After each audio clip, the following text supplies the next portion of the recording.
Hi welcome to all the parents and all the students. आज हम बात करेंगे यूपीईएस के बारे में। शुरू करने से पहले मैं प्लेसमेंट से ही शुरू करते हैं। मैं बताऊंगा इनका प्लेसमेंट्स कैसा है, फैकल्टी कैसे, और मेन क्वेश्चन जो मुझे आंसर करना है वो है value for money. Value for money. और कि ये जो वैल्यू फॉर मनी है, अगर आप जो पैसा इतना खर्च कर रहे हो तो आपको रिटर्न में क्या मिल रहा है। मैं इसमें बात करूंगा पेट्रोलियम इंजीनियरिंग के बारे में, थोड़ा सा पेट्रोलियम इंजीनियरिंग के बारे में थोड़ा सा बात करूंगा कि स्टूडेंट्स पेट्रोलियम इंजीनियरिंग क्यों लेना चाहते हैं, क्या रीज़न होते हैं। कहीं ना कहीं वो सोचते हैं कि इंडस्ट्री जो है उसमें पैसा बहुत है, लोग कम हैं, तो हेंस वहां पे घुसना आसान है। इस थॉट प्रोसेस से पेट्रोलियम ले लेते हैं। बट ये थॉट प्रोसेस थोड़ा सा फ्लॉड है, थोड़ा सा गड़बड़ है इसमें। ठीक है, वैल्यू फॉर मनी के बारे में बात करेंगे यहाँ पर। और यूपीएस के बारे में ये पैसे की बात तो डेफिनेटली करनी है, पेट्रोलियम के बारे में इसमें बात करनी है। इसमें कुछ एनआईआरएफ के डेटा में भी इनके गड़बड़ है, वो भी मैं आपको दिखा देता हूँ। तो ओवरऑल ओवरऑल जो एक पिक्चर है, ओवरऑल एक जो पिक्चर है वो बहुत क्लियर और ट्रांसपेरेंट नहीं मिल रही। ठीक है, और क्लियर एंड ट्रांसपेरेंट नहीं मिलने की वजह से मैं इसे थोड़ा सा रिस्की जोन में डालूंगा, और मैं अपने रीजंस आपको बता रहा हूँ। और मैं मेनली बात उन्हीं से कर रहा हूँ, उन स्टूडेंट से यूट्यूब के वीडियोस के थ्रू, जो लोग चाहते हैं कि भाई ज़्यादा से ज़्यादा 5-6 लाख में मेरी इंजीनियरिंग हो जाए, बहुत ज़्यादा पैसा नहीं है, या फिर 10 लाख में मेरी इंजीनियरिंग हो जाए, 10 लाख में इंजीनियरिंग हो जाए, या फिर उन्हें लगता है कि यार बस बीटेक ही मेरी डिग्री है और बीटेक करने से मेरे को बस जॉब मिल जाए। मैं उनके पॉइंट ऑफ व्यू से वीडियो में ज़्यादा बात करता हूँ, क्योंकि अगर आपके पास एक थोड़ी सी जमा पूंजी है, आप अपने ऊपर या आप अपने स्टूडेंट्स या अपने बेटे या बेटी के ऊपर 30-40 लाख खर्च कर सकते हो, तो उतना रिस्की नहीं है, क्योंकि अगर वो पढ़ने में अच्छा होगा। लेकिन अगर 10-15 लाख है तो फिर ये सोचना पड़ जाएगा कि कौन से कॉलेज में खर्च करना है। ठीक है, तो हम लोग बात कर रहे हैं इस वाले कॉलेज की, यूपीएस देहरादून की। मेरा नाम है सागर आनंद, मैंने बीटेक किया वीआईटी यूनिवर्सिटी से, एमएस किया टेक्निकल यूनिवर्सिटी ऑफ डेस्टन से। डिस्क्रिप्शन में हमारे जो बाकी वीडियोस हैं उन्हें मैंने ऑर्गेनाइज कर दिया, आप देख सकते हो। इसमें अभी जो शुरू में देखेंगे, हो सकता है टाइम स्टैम्प ना हो, थोड़ा सा टाइम लगता है टाइम स्टैम्प डालने में। तो टाइम स्टैम्प आपको थोड़े दिन में मिल जाएगा, जिससे आप जहाँ पे टाइमलाइन होती है, जहाँ पे टाइम आगे बढ़ रहा होता है, जहाँ पे टाइम आगे बढ़ रहा होता है वहां पे आप जाके क्लिक करोगे नीचे की तरफ, तो ऊपर आपको चैप्टर्स मिल जाएंगे। तो जरूरी नहीं पूरा वीडियो देखो, आप देख सकते हो प्लेसमेंट देखना है प्लेसमेंट देख लो, कुछ इंपॉर्टेंट डाउट्स हमने बताई है वो देख लो, पेट्रोलियम के बारे में देख लो। जो आपको देखना है कुछ ना कुछ इस वीडियो से आप लेके जाइए। ठीक है, ओवरऑल रिपोर्ट से ही हम ज्यादातर शुरू करते हैं कि जो लोग शुरू में वीडियो देख रहे हैं, एक लमसम कुछ आइडिया तो उनको मिल जाए। ठीक है, तो अगर हम ओवरऑल रिपोर्ट से शुरू करें तो सबसे पहली चीज, ये 2003 में शुरू हुआ था। लेकिन इसके साथ एक चीज ये है कि जो इनके ओनर थे, बार बार रीब्रांडिंग हुई है, इसकी बार बार रीब्रांडिंग हुई है। बार बार रीब्रांडिंग का मतलब क्या है कि मतलब आप फॉर एग्जांपल लेना शुरू इसने उन्होंने पहले बोलना शुरू किया कि ये तो केवल पेट्रोलियम का कॉलेज है, पेट्रोलियम का कॉलेज है। फिर इन्होंने बोलना शुरू किया कि ये एनर्जी रिलेटेड केवल कॉलेज है। ठीक है, अब ये सब कुछ देता है और कंप्यूटर साइंस पे बहुत फोकस करता है। तो ओवरऑल ओवर द इयर्स इन्होंने बार बार रीब्रांडिंग करी है, और इसका रीजन केवल रीब्रांडिंग नहीं था, इनका जो सक्सेस रेट था वो भी शुरू में बहुत कम रहा है। और दूसरी चीज, इन्होंने ओनर ने इसको 2012 या 2013 में सेल ऑफ कर दिया है, और अब ये कोई यूएस बेस्ड कंपनी है, उससे ओन्ड है। ये यूएस बेस्ड कंपनी ओन्ड है। इन इसके जो ओनर्स हैं वो इंडियन है ही नहीं। तो मतलब आप जो पूरी फीस देने वाले हो, ये सारी की सारी फीस एक्चुअली एक तरह से यूएस जाएगी। ठीक है, तो ये इसके बारे में ये एक फैक्ट है, इसमें कुछ अच्छा या बुरा नहीं है। ठीक है, रैंक इसकी में मेरे दिमाग से उतर गई है अभी कितनी है, बट इसकी रैंकिंग एनआईआरएफ में इसकी रैंकिंग है। एंड साल 2 साल पहले ये 80 वाले रैंकिंग्स में आता था, 80 वाले रैंकिंग्स में आता था। बट ये इतनी इंपॉर्टेंट चीज नहीं है इस वाले कॉलेज के बारे में कि हम रैंकिंग इस पे देखें, क्योंकि बहुत सी परतें हैं इस कॉलेज के ऊपर, मार्केटिंग बहुत ज्यादा हो रही है। तो हम अगर मार्केटिंग के बारे में बात करें तो इनकी marketing is on the higher side, मतलब ये ज्यादा मार्केटिंग हो रही है कंपैरेटिवली जो बाकी कॉलेजेस कर रहे हैं उससे काफी ज्यादा मार्केटिंग हो रही है। शिक्षा डॉट कॉम में आपको यूपीएस मिल जाएगा, करियर 360 में आपको इसके छोटे-छोटे एड्स मिल जाएँगे, न्यूज़पेपर में आपको ऐड मिल जाएँगे, प्लस इनका प्लेसमेंट ट्रेनिंग मार्केटिंग सेल है, जो करियर काउंसलर्स को अपने चीज़ें भेजता है, कि अपना डेटा भेजता है कि इनके यहाँ ये हुआ है, वो हुआ है। बट बहुत मार्केटिंग है for an educational institute, this is too much marketing. मतलब आप लेके चलो ये एलपीयू और चंडीगढ़ यूनिवर्सिटी जितना मार्केटिंग कर रहा है, जबकि ये बहुत पुराना है। एलपीयू और चंडीगढ़ यूनिवर्सिटी ने तो अभी किया है 5-6 साल में, वो है भी एक तरह से थोड़ा-सा नया, उन्होंने नेशनल लेवल पे आने के लिए किया है, बट ये लगातार मार्केटिंग काफ़ी ज़्यादा कर रहा है, ठीक है? तो ये अच्छी-बुरी बात नहीं है, लेकिन जब मार्केटिंग ज़्यादा होती है तो मैं as a teacher, as a student थोड़ा-सा समझूँगा कि उससे बहुत ज़्यादा मार्केटिंग नहीं होनी चाहिए, बहुत ज़्यादा प्लेसमेंट नहीं होना चाहिए, क्योंकि आप बच्चों को केवल प्लेसमेंट के दम पे बुला रहे हो, और फिर दूसरी चीज़ प्लेसमेंट उतना अच्छा है भी नहीं, तो फिर ये थोड़ा-सा डाइसी हो जाता मामला। लेकिन मेन डाइसी प्रॉब्लम आती है जब आप फीस बोल रहे हो कि 4 लाख है और हॉस्टल की अलग है और ट्रैवल मिला के नियरली आप 25-30 लाख के करीब खर्च कर रहे हो। आप मान के चलो, मैं कह रहा हूँ 25-30 लाख नहीं, 16 प्लस 4 तो आप ऐसे ही, मतलब 22 लाख के करीब तो ऐसे ही हो जाएगा। तो 22 लाख एक मिडिल क्लास फैमिली या इवन अन अपर क्लास फैमिली जिनका 1 लाख भी पर मंथ इनकम है, तो ये ज़्यादा है। ये ज़्यादा है क्योंकि अभी आपको इससे ऐसा नहीं है कि आपने बस यहाँ से एक डिग्री कर ली और आप स्टेबल लाइफ जी लोगे, एक अच्छी सैलरी कमा लोगे, ऐसा यहाँ पे कम बच्चों के साथ हो रहा है। ठीक है? तो ओवरऑल ये अच्छी चीज़ नहीं है इसके बारे में। मैं इनकी फैकल्टीज़ के बारे में भी देख लूँ, कुछ चीज़ें अभी भी और भी मैं बताऊँगा। ठीक है? तो कहाँ गया? तो discipline, discipline on the lower side है, ऑन द लोअर साइड है, बहुत डिसिप्लिन नहीं है, प्रॉब्लम्स हैं, ऑन द लोअर साइड है अगेन। मतलब ये इसका अगर कॉम्पिटिटर देखें तो जीयूई है, ग्राफिक एरा यूनिवर्सिटी, इससे सस्ता है, इससे 5-6 लाख सस्ता है, 5-6 लाख सस्ता है, और डिसिप्लिन के मामले में इससे ज्यादा हायर है, डिसिप्लिन के मामले में इससे ज्यादा हायर है। तो ये बिलो एवरेज आएगा डिसिप्लिन में, and there are problems. Placement research almost non existent है, कट ऑफ्स ऐसे कुछ नहीं है, इजी एंट्री है, इजी एंट्री है, और यही मेन दिक्कत आती है स्टूडेंट्स को। उन्हें लगता है, क्या लगता है उन्हें? इजी एंट्री है, उन्हें लगता है फीस हाई है, तो उन्हें लगता है कि जब मैं इजी एंट्री है, फीस भी हाई है, तो कुछ ना कुछ तो मिलेगा, तो उन्हें लगता है आराम से इजीली मेरे को अच्छा जॉब मिल जाएगा।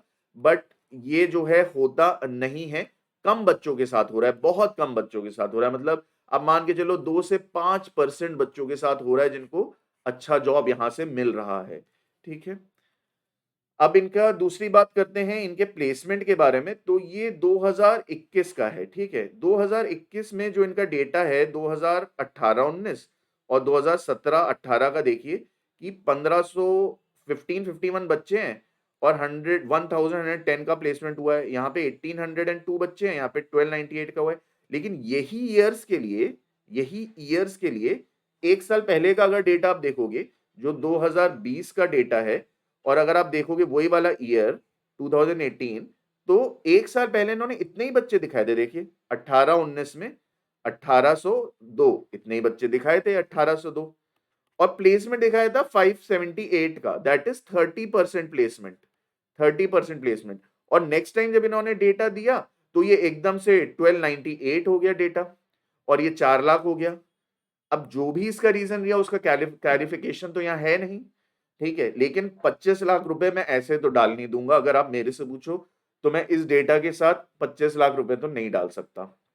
केवल इसका नहीं, आप 17-18 का भी देख लो, 17-18 का भी देख लो। 17-18 में इन्होंने बोला 1500 1551 बच्चे हैं, 603 का हुआ है 30%, और यहाँ पे एकदम से अगले साल 1010 बच्चों का हो गया। या तो इन्होंने ये डेटा दे दिया, बाद में इन्होंने देखा कि कॉम्पिटिशंस जो कॉम्पिटिटर्स का तो डेटा अलग है, तो इन्होंने डेटा चेंज किया, या फिर बाद में प्लेसमेंट हुए, whatever may be the reason, but this is not to my liking in this terms when you are charging that much fees. MTech का बुरा नहीं है, एमटेक का बुरा नहीं है डेटा। अगर हम दोनों बार का एक बार देख लें, मेरे पास नेक्स्ट ईयर का भी है, तो अगर हम देखें 155 बच्चे हैं, और 155 में 94 का हुआ है, और यहाँ पे 155 में 95 का हुआ है, मतलब अब कम हो गए। अगले साल जब इन्होंने दिया तो कम बच्चों का दिया, लेकिन चलो वो तो फिर भी ठीक है, ओवरऑल ठीक है 500। ये मैं कहूंगा फिर भी ठीक है, चलो फिर भी ठीक है, क्योंकि क्या होता है ना, एमटेक अगर आपने कर लिया है, एमटेक में मुझे इनकी फीस एग्जैक्टली नहीं याद है एमटेक की, लेकिन चलो 4-5 लाख भी होगी, तो अब क्या है, अब आपको पैसा नहीं खर्च करना। एक तो अब आपकी 30-40 हजार की जॉब लग जाएगी, तो ये एक अच्छी चीज है। दूसरी चीज, अगर एमटेक कर लिया तो आप अब डायरेक्टली पीएचडी में जा सकते हो, पीएचडी में भी 30-40 हजार रुपए मिलते हैं, चाहे आप इंजीनियरिंग में पीएचडी करो और चाहे आप मैनेजमेंट में पीएचडी करो। एक जना जो इंजीनियरिंग में एमटेक किया है वो मैनेजमेंट में भी पीएचडी कर सकता है, पैसे मिलते हैं 30-40 हजार रुपए। तो ये डेटा इनका प्लेसमेंट का थोड़ा सा गड़बड़ा गया मामला। अब इनका प्लेसमेंट अगर आप ओवरऑल देखोगे तो सीएस में ही जो है सो है, और हल्का फुल्का पेट्रोलियम में है, लिटिल लिटिल। और दूसरी चीज, अब बच्चे हम लोग जो पेट्रोलियम लेना चाह रहे हैं, पहले मैं थोड़ा सा फैकल्टी के बारे में हल्का सा बता दूं यहाँ पे, फैकल्टी के बारे में। फैकल्टी जो है इनकी, फैकल्टी, इन्होंने, मुझे लग रहा है फैकल्टी में तो पैसा खर्च ही नहीं कर रहे, तो इनकी ओवरऑल स्ट्रैटेजी भी मुझे एजुकेशन वाइज नहीं लग रही।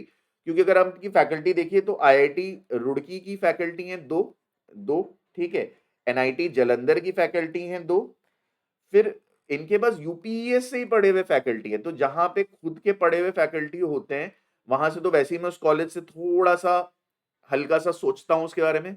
देखिए थापड़ में है ऐसा, लेकिन थापड़ में बीटेक की एंट्री बहुत टफ है, ठीक है, तो थापड़ में एमटेक की भी एंट्री टफ है, एमबीए की भी एंट्री टफ है।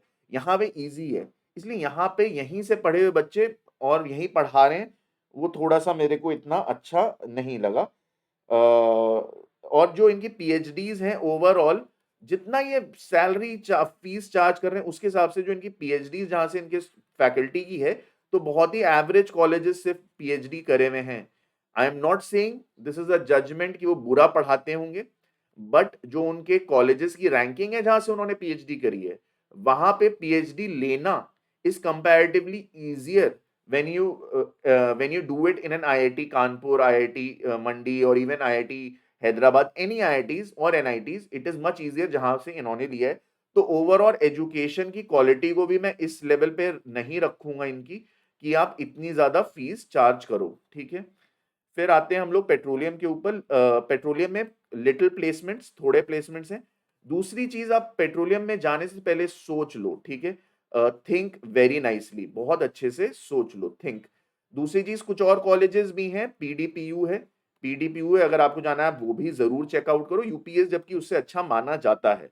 लेकिन पेट्रोलियम इंडस्ट्री में अगर आप इसलिए जा रहे हो क्योंकि स्मॉल नंबर ऑफ स्टूडेंट्स जाते हैं, कम नंबर ऑफ स्टूडेंट्स जाते हैं, इसलिए आपको लगता है लेस कंपटीशन है, लेस कंपटीशन है, एंड आपको लगता है लेस कंपटीशन की वजह से हाई सैलरीज है, इसलिए हम ले लें, तो ये थोड़ा सा फ्लॉड है।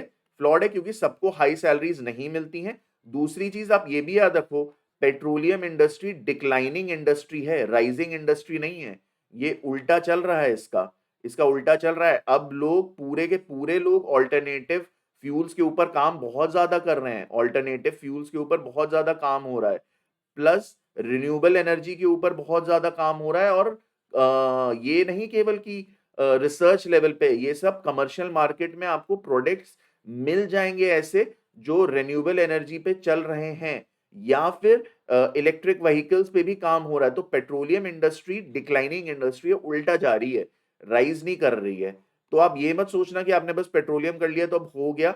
आने वाले 10-15 साल में भी आपको उसमें प्रॉब्लम दिखेगी। और कोविड की वजह से अब जब से वर्क फ्रॉम होम हुआ है, वर्क फ्रॉम होम हुआ है और डिक्लाइन ही करी है, और डिक्लाइन करी है, प्लस एनर्जी नीड्स जो होती हैं वो भी अलग तरह से चलाई जा रही हैं। तो ये सोच के जाना है पेट्रोलियम में कि मैं क्यों जा रहा हूं, ठीक है, क्योंकि ये माइनिंग, पेट्रोलियम, ये सब उल्टी चलने वाली इंडस्ट्री, इस वक्त डिक्लाइनिंग पे हैं ये लोग, ठीक है। तो ओवरऑल ये कवर हो गया है। जरूर सब्सक्राइब करिएगा अगर आप नए हैं हमारे चैनल पे। We help out students to select their careers, select their jobs, plan their studies, कैसे पढ़ना है। I am certified in understanding people, मैं एमबीटीआई पर्सनालिटी असेसमेंट में सर्टिफाइड हूँ कि लोगों को कैसे समझना है। लोगों को समझ के, कोई उनका ऑब्जेक्टिव है तो कैसे हम ब्रेन की प्रोडक्टिविटी, आपकी प्रोडक्टिविटी, एफिशिएंसी बढ़ाएं, ये मेरा मेन काम है। तो टाइम टेबल के थ्रू, चेकलिस्ट के थ्रू कैसे हम आपकी पढ़ाई बढ़िया करा सकते हैं, ये मेरा मेन काम है। तो हमारे लाइव सेशंस होंगे वाइल काउंसलिंग पीरियड, जरूर ज्वाइन करिएगा। हमारे साथ आप फुल सीजन काउंसलिंग ले सकते हैं, काफी अफोर्डेबल रेट पे है। आपको एक हेल्प मिलेगी, जो टीचिंग के साथ एक बूस्ट आपको चाहिए वो आपको मिलेगा। मोटिवेशन कभी डाउन होता है तो उसमें काम करना, अगर कोई चीज नहीं समझ में आ रही उस पर काम करना, बिगर पिक्चर समझना, ये हम काम करेंगे। अपने जूनियर्स को भी हमारे बारे में बताइएगा, it will really help us out. ठीक है, अब हमारा जो इंपॉर्टेंट चीज आता है इसको देख लेते हैं, सिमिलर कॉलेजेस से जो कंपैरिजन है।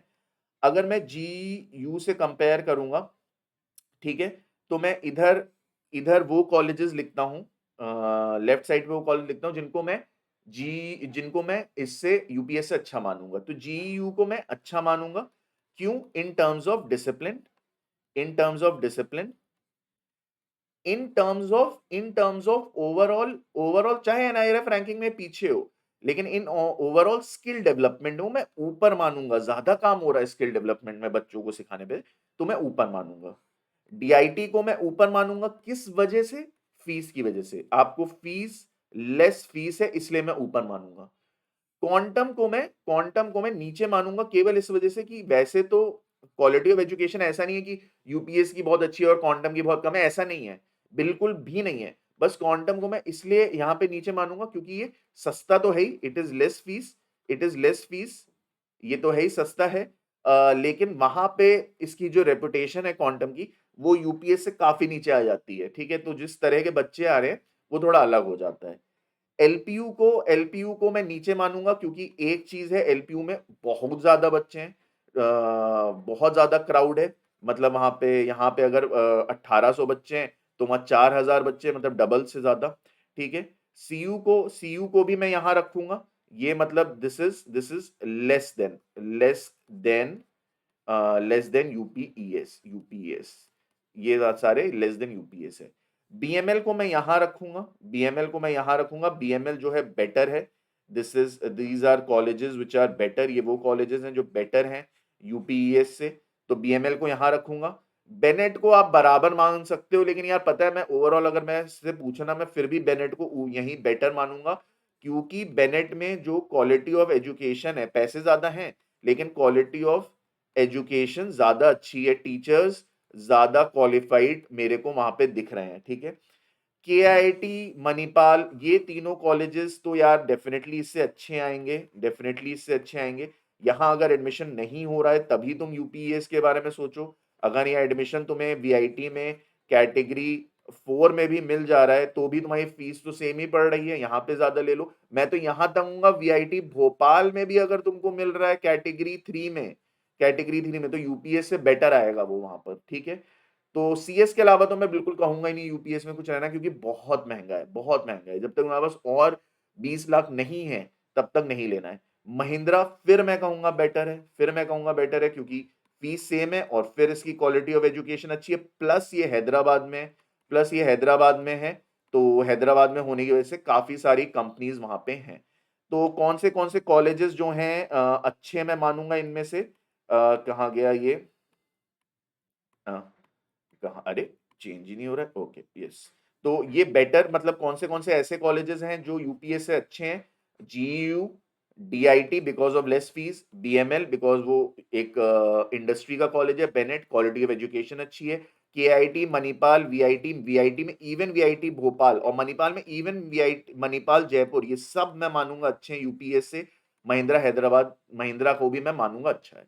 एलपीयू को मैं नहीं मानूंगा यूपीएस से अच्छा है, क्वांटम को नहीं मानूंगा, ये क्या कहते हैं, चंडीगढ़ यूनिवर्सिटी को नहीं मानूंगा, और शारदा को नहीं मानूंगा। अगर आप इनमें जा रहे हो और अगर आपको लग रहा है यूपीएस ले लूं मैं, सीएस, केवल मैं यहाँ पे सीएस की बात कर रहा हूं और कोई नहीं। अगर आपको आगे पढ़ाई करनी है तो मैं ईसी भी इंक्लूड कर लूंगा, अगर आपको एमबीए करना है तो मैं बाकी ब्रांचेस भी इंक्लूड कर लूंगा, लेकिन अगर केवल टारगेट जॉब है तो मैं सीएस ही लेना चाहूंगा और मैं इनको अच्छा मान लूंगा। तो ये ओवरऑल कंपैरिजन हो गया बाकी कॉलेजेस से।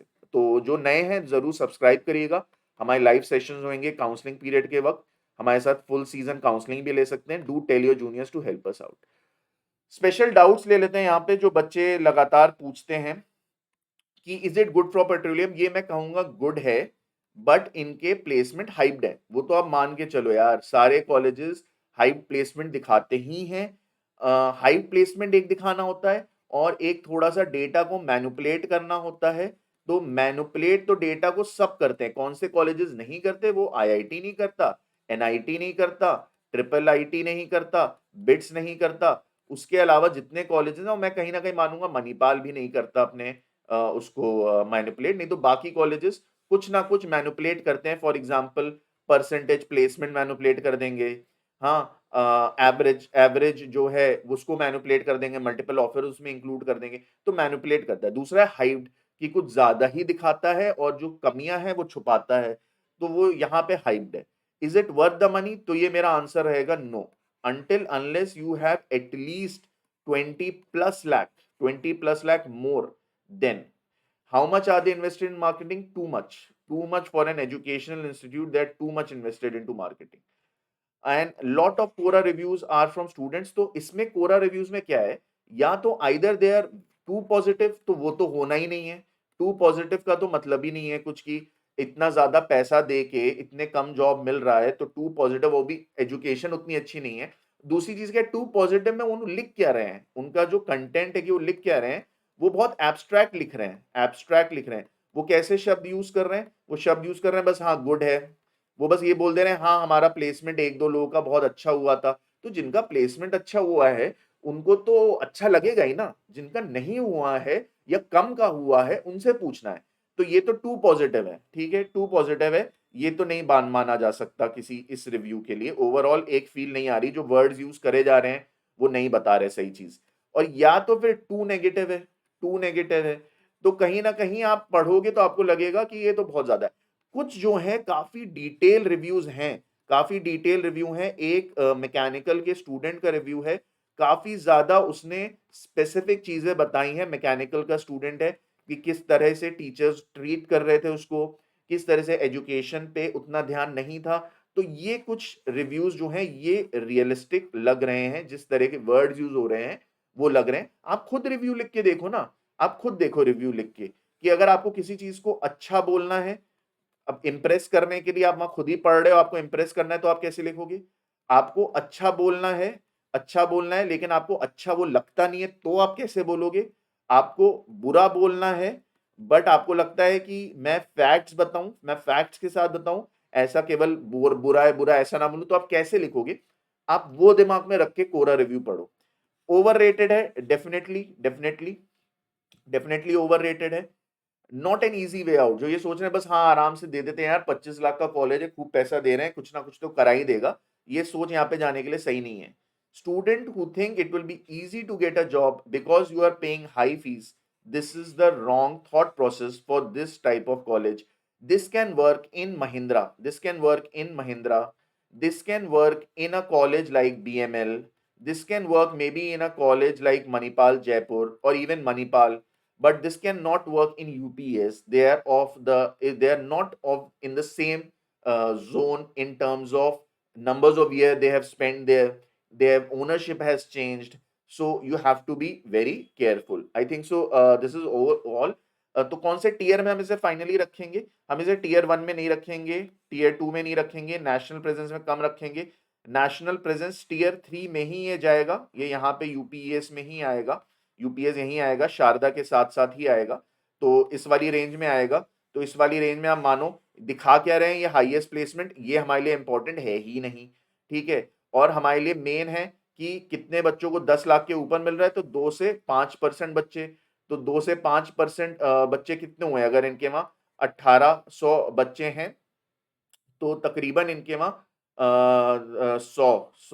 10%, 10%, ये भी बहुत ज्यादा ही, ये भी बहुत ज्यादा ही है। 180 तो बहुत ज्यादा है, 90, और 90 का आधा 40 बच्चे जो जा रहे हैं 10 लाख के ऊपर जा रहे हैं, ये भी ज्यादा ही है। अगर ये होता सबकी न्यूज़पेपर में जैसे कोचिंग्स नहीं छप पाते वैसे छपवा देते, ये वैसे नहीं करते, ये बस डेटा देते हैं, तो डेटा से उतना नहीं मैं मानूंगा, लेकिन 40 ज्यादा ही है। 10 लाख का हो सकता है इनके वहां 10-12 बच्चे हो रहे हों, बाकी ज्यादातर एवरेज प्लेसमेंट ही यहाँ पे मैं मानूंगा, ठीक है। तो ये हमने ओवरऑल कवर कर लिया है इस वाले वीडियो में, प्लेसमेंट कर लिया है कवर, सिमिलर कॉलेजेस डाउट्स कर लिए हैं, फैकल्टी कर लिया है, फीस कर लिया है, ओवरऑल वैल्यू फॉर मनी कर लिया है, ओवरऑल रिपोर्ट भी कर लिया है। हमारी सर्विसेज हैं ये, अगर आपको हमसे बात करनी है, मैं एमबीटीआई सर्टिफाइड हूँ इन द टर्म्स कि ये होता है एक तरह की ट्रेनिंग होती है जिसमें लोगों को समझना सिखाया जाता है साइंटिफिक तरह से।